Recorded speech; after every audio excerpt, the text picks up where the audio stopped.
thrilled to introduce two brilliant first-time novelists whose books explore the historical Black experience in rich and unexpected ways. Nyani Nkrumah, author of Wade in the Water, was born in Boston and raised in Accra, Ghana, and Harare, Zimbabwe. She developed her love of reading and writing from her mother, who taught English, literature, and language, and encouraged her children to recite poems and Shakespeare soliloquies. After graduating from Amherst College with a dual major in biology and Black studies, Nyani received her master's at the University of Michigan. I'm an Ohio State Buckeye. It gets stuck in my throat. Ugh, I'm gonna work through it. I'm gonna work through it. Jamila apparently went there too. We'll make it. We're gonna make it, everybody. Okay. So she received her master's at University of Michigan and a PhD from Cornell University. She lives in Washington, D.C. area with her family and works in international development.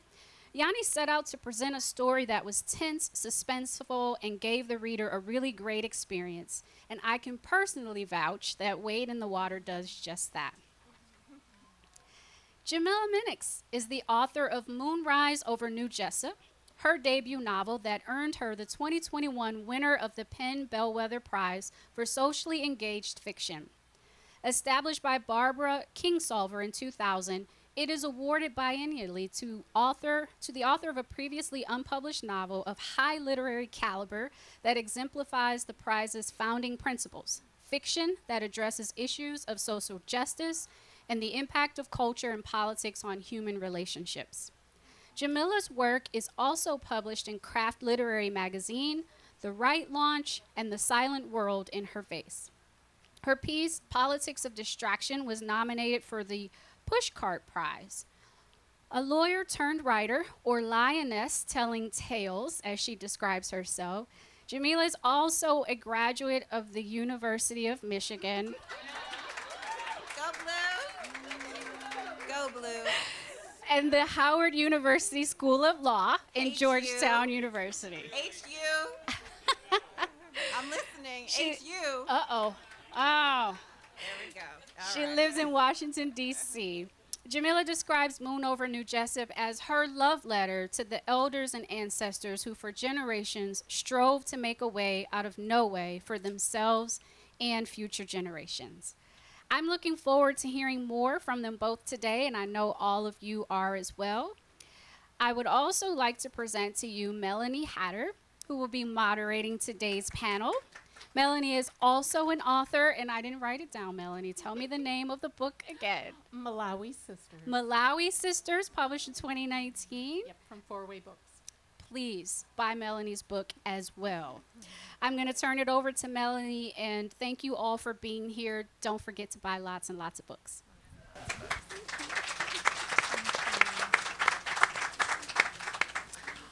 Welcome. What a wonderful crowd. I am beside myself excited to be here talking with these two phenomenal writers. If you haven't gotten their books, you seriously need to go immediately after this session and purchase them. There are so many aspects to this, so many directions that I wanted to take in our discussion, and I really wish so much that we had like 2 hours, because I feel like I could have talked forever and ever about these amazing books. So you get a taste. I'm going to invite both of them to read a little bit from their works. Let's start with Jamila.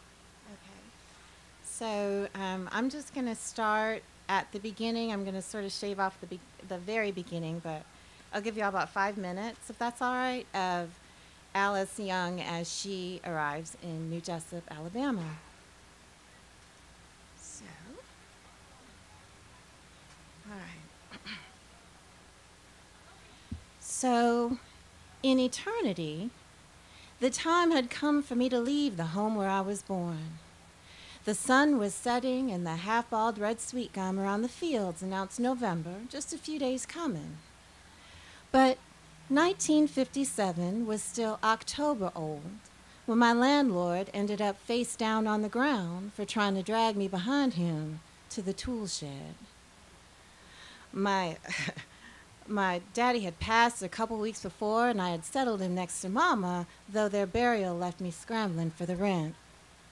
My sister Rosie was living in Chicago with a nice family and doing hair, and my need to keep a roof over my head had mellowed my worry into wonder about when her next letter would arrive. There was plenty of gleaning left to make November's payment, and then I'd scratch around for whatever came available to buy myself some time. I had never planned or wanted to leave Alabama, but with old man Todd shouting curses at my back, his face split open, gushing sweet gum red, my plans to stay began to fade. After a night at the neighbors and an hours-long walk with the dawn, I arrived at the bus station with just my thrown-together knapsack. The man behind the counter told me that my little money would carry me to Birmingham, not Nashville or Louisville or Cleveland, let alone Chicago. Birmingham, he said, and no further. In the hours that I waited on the bus to depart, my world came undone piece by piece. Unable to get someplace I never wanted to go, with ticket in hand to a place I knew not a single soul, first, the landscape flattened.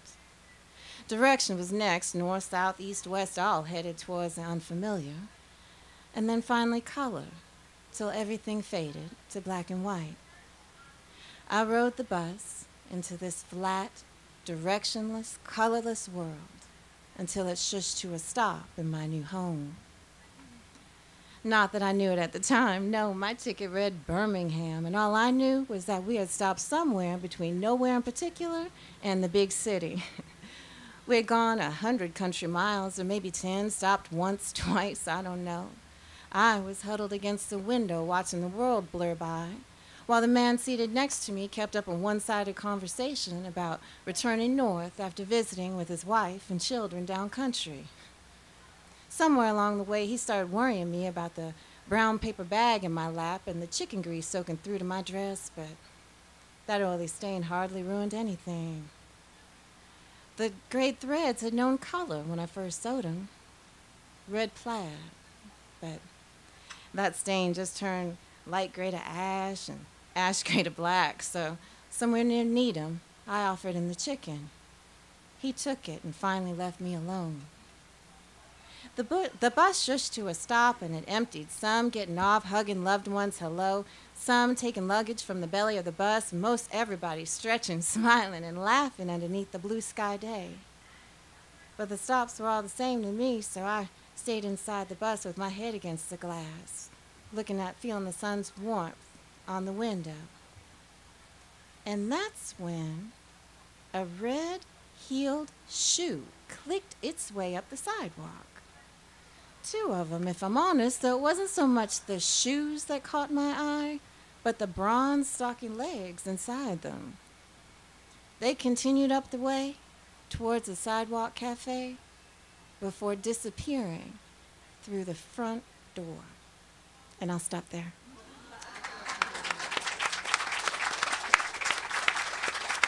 Ooh, that's quite the teaser. Nyani. Okay, so I'm going to actually read from the middle of the book. And the story is about a 12-year-old girl, Ella. And she's living this very complicated life in Mississippi in a rural town. And then one day walks in Catherine St. James, and she is a white researcher from Princeton. So the point that I'm going to read to you is Ella talking. This is a first-person point of view narrative. So Ella is the key person, but I also use a number of multiple perspectives in the book. So I'm actually just going to read you this section. This is when Catherine St. James comes into town.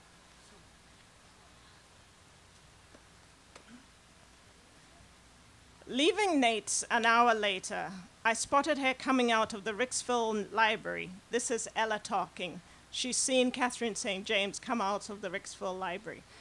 Her right arm clutching about 6 heavy books.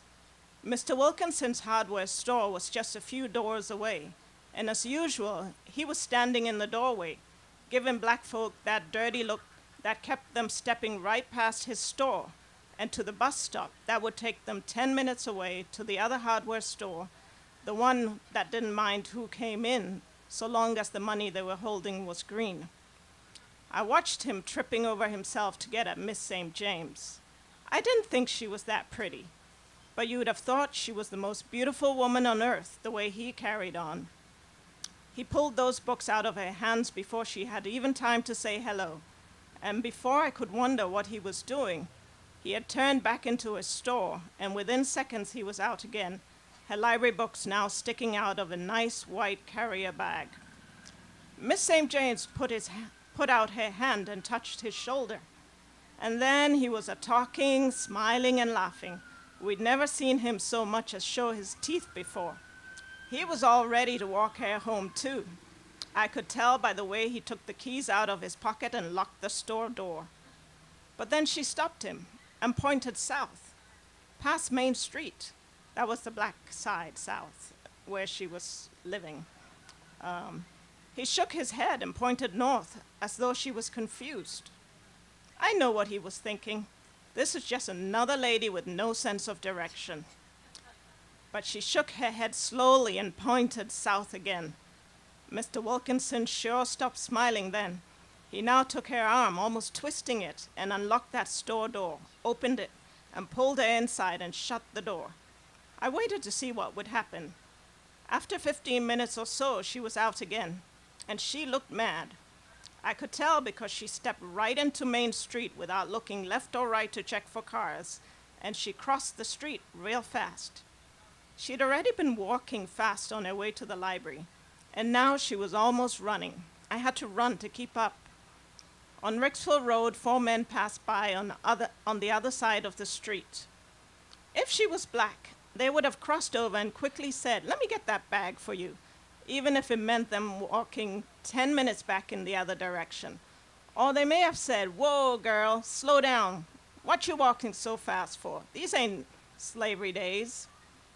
They didn't so much as glance at her, but I knew they saw her, watched her with the pupils of their eyes slid all the way to the side, stopping right at the corners, all the while thinking the same thing everyone was. What is that woman doing here? Just isn't right. Seemed to me Miss St. James' arrival was just stirring the pot, unsticking all those things we wanted left stuck at the bottom of the pot. That night, after I said my prayers and prayed for Mr. Maccabee and Nate and everyone in the house, I added Miss St. James to the list. I wasn't sure why I did it, but I thought of her all alone in that house, the only white woman for miles, surrounded by a sea of black people. Nice people for the most part, but she wouldn't know that. And now I knew she was scared of us, just as scared of us as we were of her.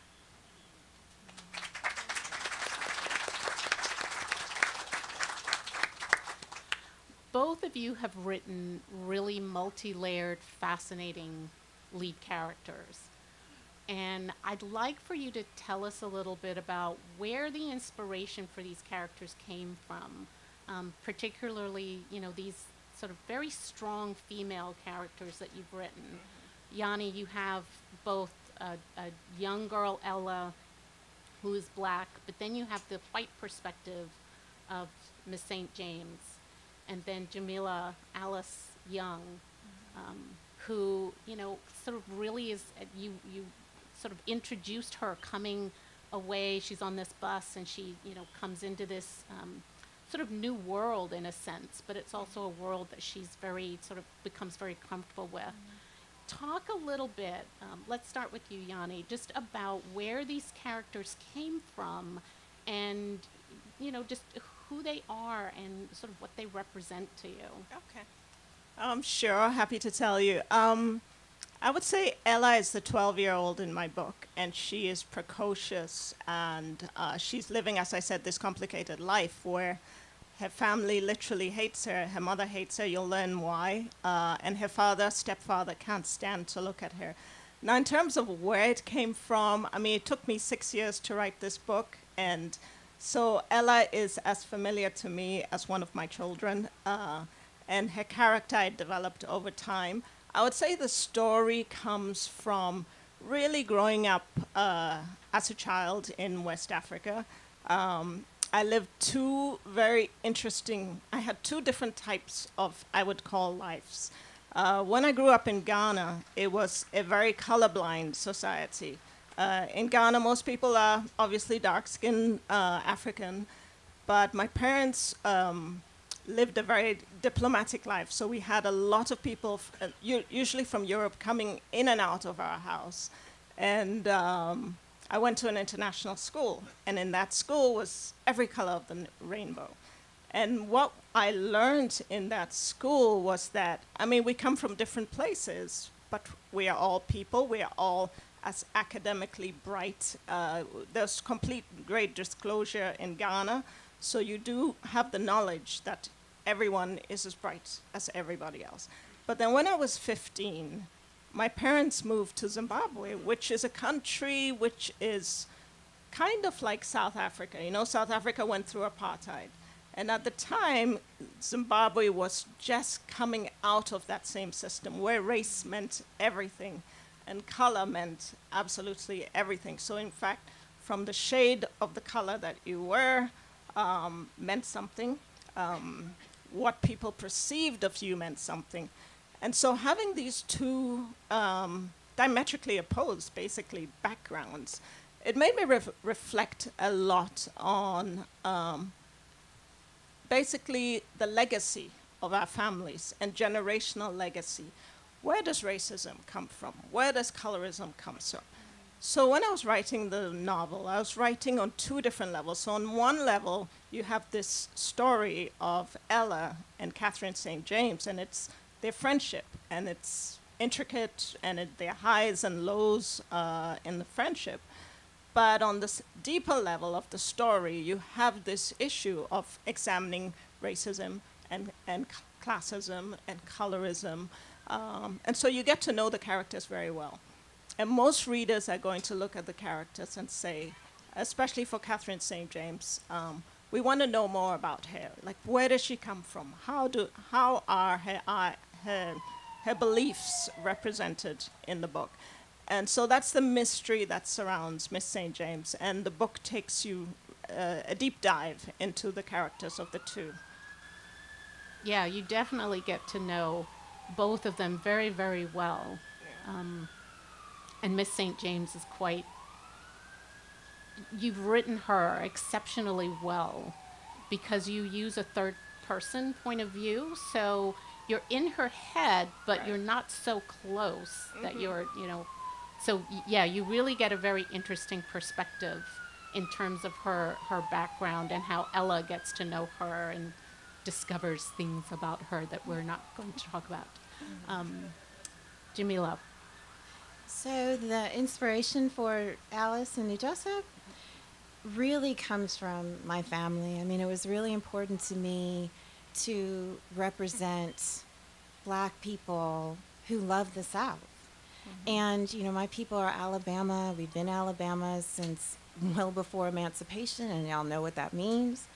But my family at emancipation decided to stay in Alabama for 4 generations. I was the first one born outside of the state. And so whenever I hear people call Alabama in particular, but certainly anybody who's got people from Mississippi, Louisiana, Georgia, Texas, whenever I say my people are Alabama, I used to see people sort of groan or, say, well, it's always better. Things are better for you up north. Mm-hmm. And I love my cousin who is from Bessemer, Alabama, who says they're different. But so Alice really represents the women in my family. I gave her the name Alice Young because that was my mama's maiden name. And in fact, when my Aunt Clara, who's my mama's last living sibling, read New Jessep, she said, "You sure Alice ain't kin to us?" I said, "Well, she is you, Aunt Clara. She's very much you, but, but it was very important to me to represent the fullness of our communities when we are in community with one another. And I think, getting into the writing process sort of further along, I wasn't so interested in sort of the expectation that I'm writing about racial tension and chaos in the way that I think is expected in Black literature, to say, well, you know, the white people come in and ruin everything, because I had the same 100,000 words, same page limit as everybody else. And I felt like in these communities, and communities like New Jessup absolutely existed and still exist, and they could have been a couple of city blocks, they could have been fully incorporated municipalities, but they ran the gamut. We had 1,200 of these communities in the United States.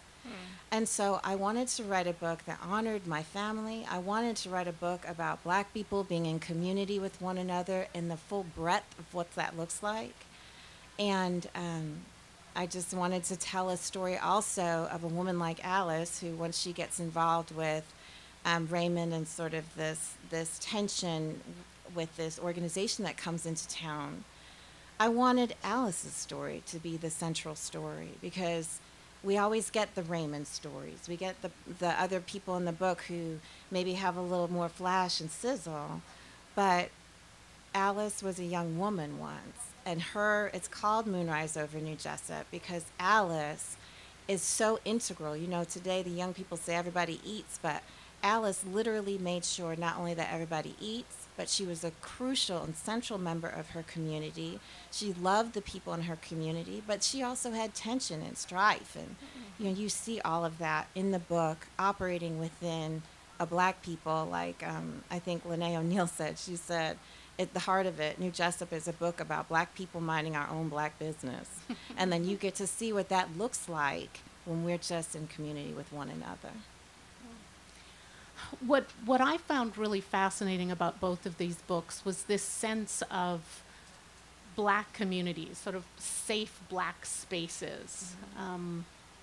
Because you have in Moonrise over New Jessup, you have Jessup, which is sort of the white side of town, and then you have New Jessup, which is the Black side of town, and they really want to be their own community. They don't want, you know, to be desegregated. They kind of like the being segregated.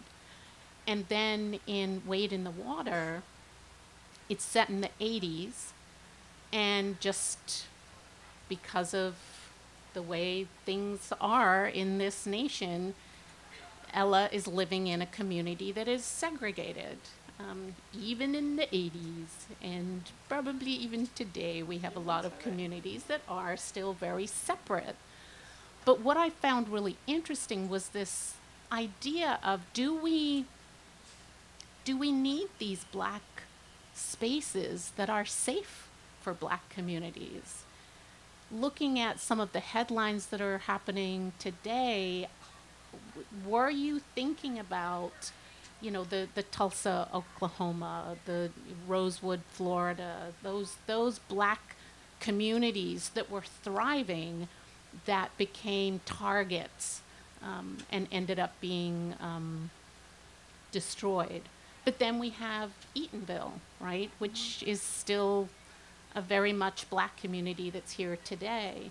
Were you thinking about those kinds of communities as you were writing? Yeah. Well, I absolutely, I will say that Eatonville, Hobson City, Alabama. So if there's anybody here from Alabama, Hobson City is the first Black municipality in Alabama. It will be 125 years old in 2024. What I will say, and I just want to, this is just a point of clarification. So when we say that people wanted to be segregated, I would never take that to my elders, because my elders will tell you quick, fast, we did not want a system of laws that made sure that we couldn't walk here, eat there, go here, worship here, swim in the swimming pool. Segregation really operated to create a second-class citizenship. Right. So what you'll hear from my elders is that we wanted independence, that we were self-reliant, that we did for ourselves, that we needed our own, that we knew that the resources that were supposed to come to our schools and everything were being diverted. So it's that's my stump speech. So if anybody walks away from here with nothing else, I just hope that we sort of understand that a community like Eatonville was founded on the premise of self-reliance. Absolutely. But that being said, absolutely, Eatonville, Hobson City, Tulsa, and you know, it's really. Sometimes people come and they say, ask me what I feel about writing about the margins of society, you know, and when we talk about black safe spaces, you'll see if you read New Jessup has not only schools and churches, as many of these communities did, it also had a hotel, hospital, savings and loans, candy stores. It had all the things that you would have found in a Tulsa, all the things that you would find probably in Gaithersburg, right? And so to say that a place like New Jessup could be considered a margin of society as opposed to society, it sort of makes you wonder, how does one define the margins and how does one define society, right? But so when we have these conversations about safe spaces, I think we just need to be able to normalize the idea that black people deserve to live in communities and have loving communities that thrive. I mean, the fact that we are still in 2023 having conversations about black safe spaces, like that's the anomaly, when these communities absolutely existed, is sort of, you know, it's something I think that it causes us, at least it forces me, to sort of question those assumptions. Interesting. Okay, I was going to say we don't have quite the same thing in Wade in the Water because really it takes place in a fictitious town, most of it, which is Ricksville. And I did model it on the South and Mississippi, having gone down there and spent some time. I did a lot of research, which was interesting. You realize that, and you can do a lot of research on Google, and you can do Google Maps, and you can see the spaces. What you realize, at least in the area that I was choosing, was that over the last, let's say, 40, 50, 60 years, not much has changed in the rural space. So some of the towns, if you look at Google Maps and you got pictures from the 1960s and you look at the pictures today, you're realizing there's not a lot of, you know, of change as there are in the urban settings. And I modeled it on what we see across America. Even I live in Washington, D.C., I live in Chevy Chase. If you look at it, you can see it's not a deliberate segregation because obviously people can move in there if they're not, but because of many different factors, you do have whites to the north and blacks to the south, and that's, you know, you can see that in many cities across America, many neighborhoods. So the model in this story was that Ella was living in Ricksville, in the southern part of Ricksville, which was a very tight-knit black community. And you get to learn the people in the community who live there with her. I mean, there are a host of characters and her interaction with each of them. And then you have Catherine St. James, who supposedly comes from the north, from Princeton, obviously an Ivy League, prestigious, beautiful campus, by the way, and moves into Ricksville to do her research. And that sets off this whole dichotomy because why is she coming there and what does she want? And she's studying actually civil rights. And she's studying what happens in the South from the 1940s onwards. And so part of it is, the way I set up the book is that the children in the community are very attracted to Catherine St. James. She's new, she's different, but at the same time, they're a little wary. The adults in the neighborhood, on the other hand, are very suspicious. And why are they suspicious? Because of the weight of what has happened in the 1960s. Obviously, they still remember, this is Mississippi we're talking about. They still remember the past. And within the novel, it's partly a historical novel in the sense that there's a story within the story, which is a true story that comes from, you know, some murders that happened in Mississippi back in the 1960s. So just basically setting up the stage of how I introduce the characters. I'm curious, what comes first? Is it sort of that bigger idea for the story? Or is it the characters, and the characters kind of lead you to the bigger story? Yeah. Yes. Yeah. Yeah. Oh, Go ahead. I mean, Well, for me, New Jessup started as a short story, and it really was, I had this sort of vision in my head of this black family sitting around a holiday table debating the merits of Brown versus the Board of Education. My family, they're all educators, and so in Alabama, and so the teachers and the principals in my family had a very specific view of it about what would happen to them, their jobs, the children in their schools, once integration hit. So I sat down to write this story about this, and it was going to be a holiday table, and you know how we all get at the holidays. So, I took this snapshot in my mind of sort of Percy sort of pointing an accusing finger at Raymond, and, Pop just sort of sitting back, letting his boys argue, and Alice was standing at the edge of the table with a turkey. And in this vision, if it's just a snapshot, I thought about all the photos I've looked at over the years of the people in my family, and we can all name Percy and say what he was saying, and they could all name Pop and what he was doing. But when it came to pointing to Alice and saying, well, who is this with the turkey? People will remember that turkey was dry, and they'll remember the cranberry sauce was runny, and they'll remember that somebody put raisins in the potato salad, but they won't remember her name. And so I said, that was the moment, and the women in my family have a very specific, I call it an Alabama smile. And she sort of looked in that snapshot, she was like, they know my mind on this, and I don't have to say a word. But what happens is, as the generations go by, Alice, her name, and her thoughts on the matter get lost. Mm-hmm. And so that's when I knew it was her story, and then I built it out from there. I'm one of these writers that you call fly by the seat of your pants, in the sense that I have absolutely no idea where I'm going. I just start, and my main figure, of course, was Ella, this 11, 12-year-old girl, and just getting inside her head. She's the one that tells the story, so I'm really developing her story, and then all of a sudden, I start to think about Catherine St. James. And the interesting thing that happened for me was I wrote almost the entire novel with Catherine St. James coming in the middle of the story.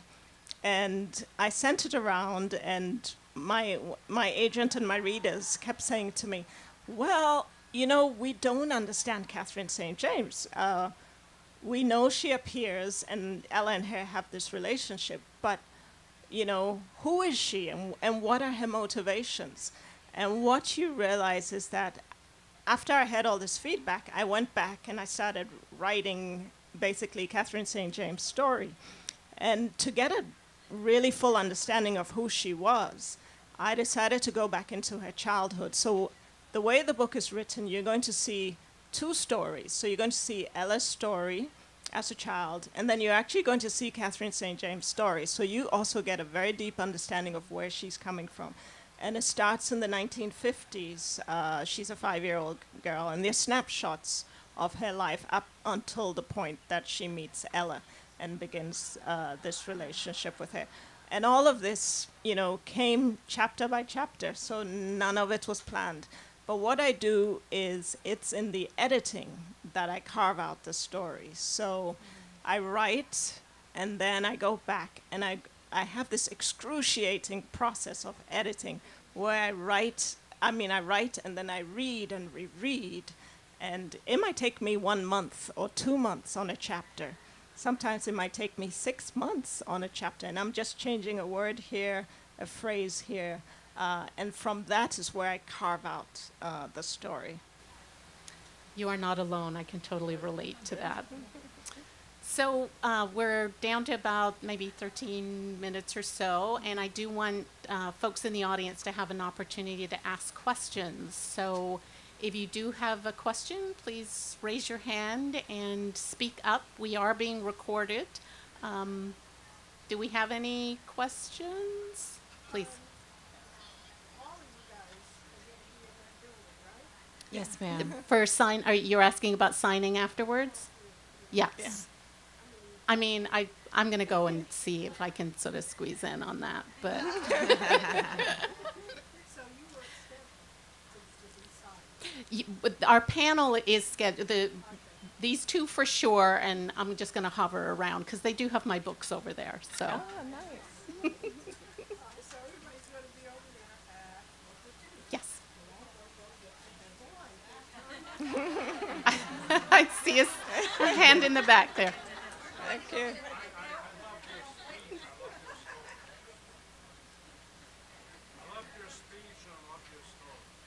That's it. Oh, thank you. He said he loved the speech and he loved the story. So you. thank you so much for Thank that. you. Question. I think you said this is the debut novel for both of you. Yes, ma'am. How did, yours started as a short story. Did you have ideas in your head to come up with this and think, I have stories now for my novel? Did you write short stories and essays before this? She's asking sort of how these stories came to be, where they, one we learned started as a short story, but sort of what else was the process? Well, I will say that it was a short story in my mind for about 10 minutes because I knew early on that Alice deserved an entire novel. And then it just came to me. I mean, some of the story just really flowed for me. So I'm a chronological writer, but you'll see that New Jessup is a lot of times a braided narrative, so you get these vignettes into the history. But the way that it's written is the way that I came up hearing stories told to me as a child. So that's why you get Alice. Like, I wanted Alice to be rendered fully and completely on the page so that, those of us who came up with an Alice as a big mama or grandmama or whomever will see her as a young woman. Because I think sometimes when we're particularly young people who read my book, and then they come and they say, this is so great, and they're identifying with Alice, and I say, Alice is probably the same age as your big mama, which means your big mama was young once. And then they sort of look at me like, what? But yeah, so this was about a short story for about 10 minutes. Let me just quickly answer that. For me, I can't say that I just started it out as a book. I intended to write a book.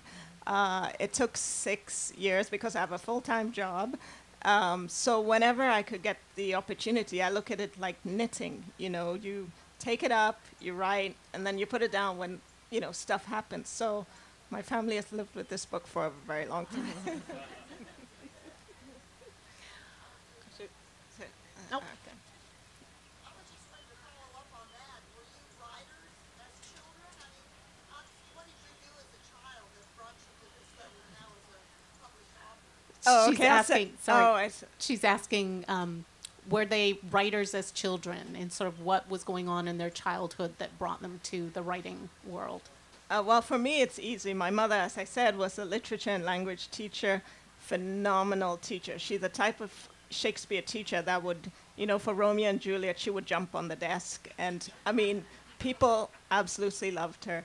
And so I think I wrote my first short story for her. Maybe I was about 6, and I stapled it together. And then I also wrote a very short, it's about 40-page children's adventure book when I was probably about 19. So this was my big novel. So like I said, I grew up with storytellers. So as a child, I was a tale teller, which at some point my family said, if you're going to tell these stories, I used to want to jump in with all the adults and be interesting. And so I would say, I just watched some movie about, maybe it was Top Gun or something, and I said, there's a man named General Whitaker, and he comes and he gets me, and I fly in F-16s. And my family would sort of look at me, and they'd be like, okay. But, so I grew up with this really incredible imagination, and then I had access to just these real storytellers. And so as I got a little older, I started writing these things down, but it was really helpful because I felt like from early on, like when I was knee-high to a cricket, I was learning my voice, right? And so it felt like a very natural progression to write. I feel like I saw a hand back here. Yep, go ahead. I had a question.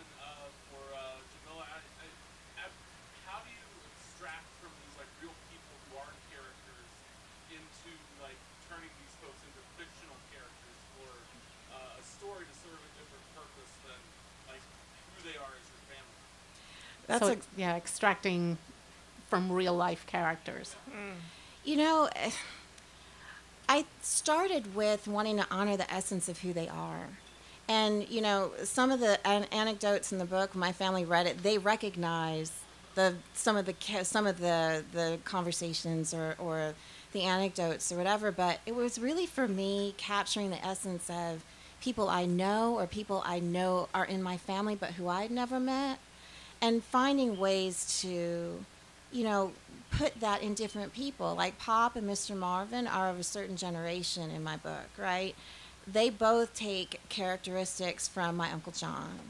And so it was really, once I have such a rich background to draw from, so it's almost like the people in my family are too big to be limited to one character. And I call my people in my book people because to me they represent people I know or don't know. But it really felt like they were just too big to be sort of hemmed into like a Mr. Marvin or Pop or Alice. And Alice is literally the representation of all the women in my family. That's why my Aunt Clara sort of smiles when she's like, I know that story. And I'm like, well, don't tell anybody. That's a great question. Nyani, what about you? The Catherine St. James and Ella, did you have sort of real life people who influenced them? A lot of people ask that question. And actually, no. I think one of the questions that I've gotten is, how do you write about somebody that's other than you, like a white person? How do you write about a white person? And I said, well, I don't really see it as a white person. It's the person and who she is intrinsically. And to be able to get into her personality and her character, I have to understand who she is. And I did that by going into her childhood, seeing the influences of her family and how much her family, especially her father, she grew up very, very close to her father. And she wanted to be just the same as her father. She wanted to walk like him. She wanted to talk like him. And a lot of the stories, how do we break free of the things that bind us in our families? And so that's where it came. Yeah, her father is quite the character.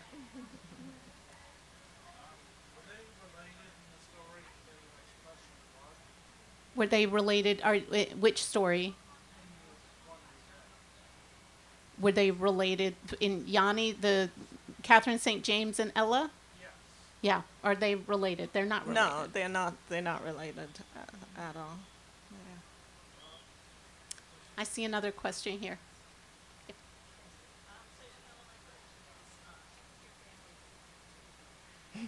The question is, how did my family react to the book? I can tell you unequivocally they love it, you know. And I'll tell you, it's not just because they recognize ancestors who I don't know or, you know, people who they see themselves, but it's also because they get really tired of Alabama being a single narrative. So my family very much still loves Alabama. I was taught that Alabama is not, like when people call Alabama and they sort of grit their teeth, they're not thinking about the fact that my family hunted on that land, grew food on that land, owned businesses on that land. We owned land. We had schools. We went to church on that land. We very much love that land. So when people call Alabama like that, they're calling the sin in the hearts of man as the problem, which my family very much fights against, right? But we very much love the soil. So my Auntie Jay always says, when we found out that the book was going to be published, like the actual pub date, we had sort of this family Zoom, and everybody was really excited. And she said, you better keep telling those people that Alabama is more than the Civil War and civil rights. And all I can say is, yes, ma'am. So that's what I'm here to do. I love it. I think we might have time for one more question. If there is. Nobody? Don't be shy. No? So everyone's lining up to go buy the books? Yeah? Okay. Are we about, yeah, let's see. Well, I'd like to talk a little bit about the setting. Jamila's talked a lot about Alabama, and we were talking earlier, and it really kind of it was such an interesting perspective because, I've never been to Alabama, and I just hear, the rhetoric, and actually reading a story that's talking about the earth and the people was very eye-opening for me. What about the setting for you? It seems, like it was particularly important for this particular story. Yeah. Well, the setting, a number of people come to me and say the imagery was very real. And part of the reason is I drew on my experience. I'm an environmental specialist in my real life and a natural resource specialist. So what was important to me was really showing the soil. You hear a lot about the red earth. You hear about the types of trees that are grown in Mississippi. In the particular area that I placed the novel, I went and visited. And you can even see in the houses, the house that Ella grew up, it's a very small, peeling paint house. All the houses and the construction and the way I placed the town is all from, something that I actually saw. And so that sense of place, you'll get a sense of the rural nature of Mississippi. You'll get a sense of the earth. You'll get a sense of the warmth of the people, and that's what I wanted to convey as I wrote this, the book and the setting. Yep. Yeah. Like I say, these two stories were just absolutely riveting to me. I read them very, very quickly, and they ask a lot of really deep questions about identity, about our space, about the legacy of slavery and racism, and how that's really affected the communities that are struggling in many ways. But I absolutely highly encourage you to buy these books, and thank you so much, Jamila, Thank you. Nyani, for Thank you. spending this Thank time.